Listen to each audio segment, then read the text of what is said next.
Isang magandang pasyalan para sa buong pamilya ang aming nang napuntahan at tiyak na mag-i-enjoy ang lahat. Meron sila ditong ATV ride, horseback riding, at kahit nga playground para sa mga bata ay meron sila. Isang pasyalan na mag-i-enjoy ang lahat sa murang halaga. Yung 100 pesos mo na entrance fee ay may sukli pa, pero meron ka ng gantong kagandang view. Wow! O diba, sulit na sulit ang 100 mo. Sasabihin ko ang ibang mga impormasyon sa dulo ng video. So tara na, pasayahin natin ang ating mga buhay.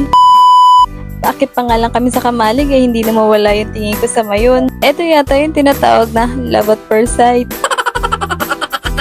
Sa mga tamad maglakad ay swak na swak to. Dahil pag park mo ng sasakyan ay yun na mismo. Harap mo na ang mayon. Lalakad ka na lang para maghanap ng inyong mga pwesto. Pero kung ayaw nyo naman talaga maglakad, okay na yun dyan. At least ikita nyo naman yung mayon. Nakakahiya naman sa mayon kung siya yung pupunta sa'yo.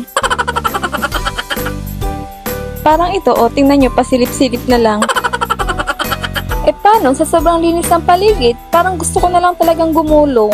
And yes, the family is in Albay. Baka iisipin ng iba na sa Switzerland kami. Ay hindi po, nandito lang po kami sa Albay. Sadyang ganito lang kaganda at kalinis ang kanilang paligid. Alam nyo ba na meron din silang mga alagang tupa rito? At pwede kayo magsama kahit na ilang mga bata. Dahil 7 years old pababa po ay walang entrance fee. Kahit ilan pa yan, sa sobrang lawak niyan, baka hindi sila magkakitaan. Alam nyo ba dati, namamasyal kami magkakapatid, pero si mama si papa ay hindi namin kasama. Dahil pag ayaw ni mamang sumama, ayaw na rin ni papang sumama. Si mama kasi ay mahiluhin sa biyahe, yung kahit ilang banig na ng Bonamine ang ipainom mo hindi pa rin tumatalab. Yung tipong nakarating na kayo sa pupuntahan yung kaluluwa niya nasa biyahe pa rin. Hindi siya tumitigil ng kakasuka pag nasa sasakyan. Hanggang sa makarating dun sa pupuntahan namin, suka pa rin siya ng suka. Hanggang sa kada pasyal namin, ayun, hindi na sila sumasama. Hanggang bumili na nga kami ng sasakyan at lagi na siyang sumasama. Sa totoo lang, hindi na siya sumusuka. Ang saya niya nga lagi sa biyahe Hindi pala banig-banig na Bonamine ang gamot. Ang gamot pala bumili ng sariling sasakyan. Sa daan nga pala kami nagtanghalian kasi may baong kami mga kanin at ulam. Nung dumating naman kami rito, sumaglit na lang kami sa palengke kasi malapit lang to sa palengke. Bumili kami ng milk tea at burger at ng mga kutkutin. Huwag kayong mag-alala kasi kahit gaano karaming pagkain ang dala mo rito ay walang bayad. May magagamit ka rin dito mga free table tulad ng nasa harap namin. Ang entrance fee po rito sa day tour ay 50 pesos. 100 pesos naman para sa overnight. Kung may dala naman kayong tent ay 200 pesos para sa tent pitching. At kung gusto nyo namang sumakay sa kabayo tulad ng ginagawa ko, ay wait, may kikwento lang ako. Sa mga nanonood ng vlog ko, mapapansin nyo mahilig talaga ako magkwento. First time ko makasakay sa kabayo. Sa Quezon kasi, sinasakyan lang namin kalabaw. 100 nga pala ang bayad pag gusto mong sumakay sa kabayo.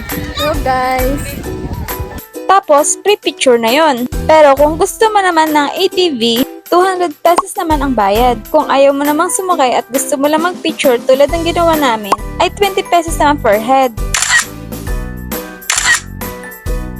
Lahat ng pamilya ay dumadaan sa mga pagsubok, mga hindi pagkakaunawaan. Pero at the end, sila pa rin yung magiging kakampi mo. Sila pa rin yung magiging lakas mo. Yung susubukin kayo ng panahon. Yung akala mo wala na. Pero kung may kilos ang Diyos para magkaroon kayo ng pag-asa. Hanggat may mga magulang pa kayo na gumagabay sa inyo, ay mahalin nyo at bigyan ng respeto.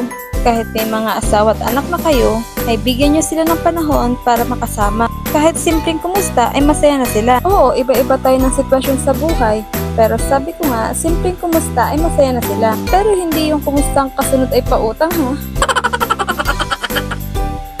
Hapon na rin pala kaya naisipan na rin naming umuwi. Kung aabutin ka nga ng gantong oras ay masisilayan mo, napakagandang sunset. Gantong oras din halos dumarami ang mga tao. Ang sarap kasing tumambay dito lalo na pag wala ng araw. Tingnan nyo napakagandang tanawin, 'di ba? At napakagandang banding para sa buong pamilya. Siguro kung malapit lang kami rito baka inaraw-araw na namin dito. Pero ito ang masisigurado ko. Babalik kami rito sa susunod na kompleto. Paalam mayon hanggang sa muling pagkikita. Nakakaakit naman talaga ang taglay mong kagandahan. Ito nga pala ay sa Kitwinan Ranch na matatagpuan dito sa Kamalig, Albay. Ayoko nang ulitin at nahihirapan ako i-pronounce.